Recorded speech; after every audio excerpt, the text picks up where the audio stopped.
एक बात बता दूं, पंजाबी हैं, दबेंगे नहीं।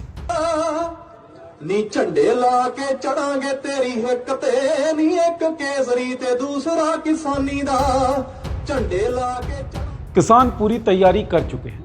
26 जनवरी को ट्रैक्टर परेड निकालने की तैयारी। जी हां, इस बार दिल्ली में एक तरफ सरकारी परेड होगी तो दूसरी तरफ किसानों की परेड होगी ट्रैक्टरों के साथ।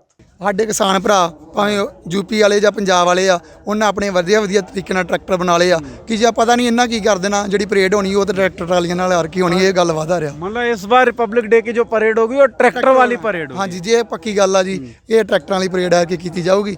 उधर सुप्रीम कोर्ट ने कहा है कि दिल्ली में किसान घुसेंगे या नहीं, ये फैसला दिल्ली पुलिस को लेना है। वैसे गजब का काम कर रही है सुप्रीम कोर्ट। इनके लिए बस यही कहा जा सकता है कि छुपाना भी नहीं आता, जताना भी नहीं आता। लगभग 2 महीनों से किसान दिल्ली की सीमाओं पर डटे हुए हैं, आंदोलन कर रहे हैं। कृषि कानून के खिलाफ यह आंदोलन चल रहा है। 120 से अधिक किसान अब तक अपनी जान गंवा चुके हैं, लेकिन सरकार मौन है। आला नेतृत्व की तरफ से कोई खास बयान आया नहीं।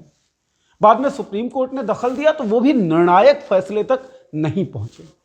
सवाल ये उठता है कि किसान करें तो करें क्या। हम पूछना चाहते हैं सरकार को, मोदी को, कि और कितनी आपको जाने चाहिए। तत्कालीन ब्रिटिश हुकूमत तक अपनी आवाज पहुंचाने के लिए भगत सिंह ने असेंबली में बम फेंक दिया था। किसान अपनी आवाज ही तो पहुंचाना चाहते हैं। 2 महीने से अधिक से यह आंदोलन चल रहा है, लेकिन उनकी आवाज शायद सही तरीके से सरकार तक पहुंची नहीं है। मोदी तेरी तानाशाही नहीं चलेगी, नहीं चलेगी। हिटलर की चाल करेगा, वो हिटलर की मौत मरेगा।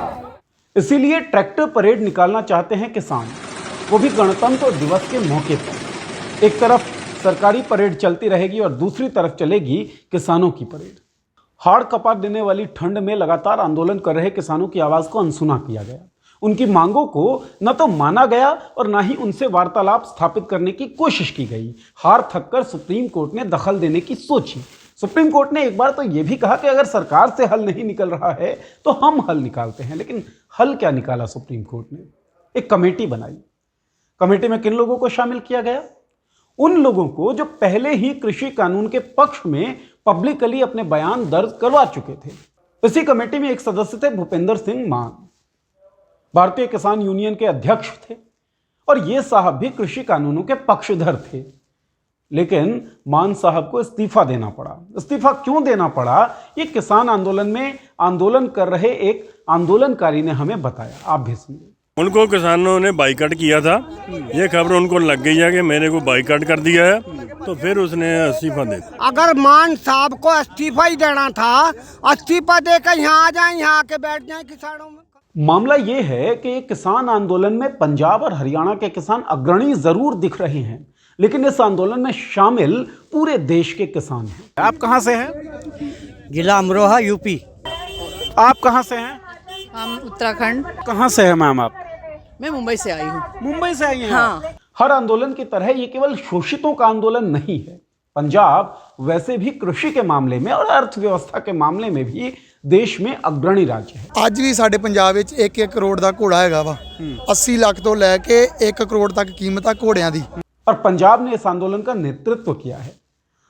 सरकार की मुश्किल ये है कि इस बार समृद्ध लोगों से इनका पाला पड़ गया है। जब समय आता है तब किसानों ने अपनी दरांतियां पिघल कर तलवारें बनाई थी। तो ये जो गुंडे लोग हैं वो असली कमजोर लोग हैं।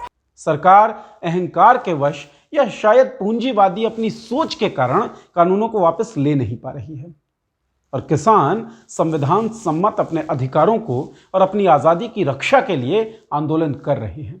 सरकार के तमाम हथकंडों के बावजूद, तमाम संस्थाओं का सार्थक निरर्थक प्रयोग करने के बावजूद किसान डटे हुए हैं, और कब तक डटे रहेंगे ये खुद किसान साथियों ने हमें बताया। हम हटेंगे नहीं, डरेंगे नहीं, चाहे मरे चाहे कटाए।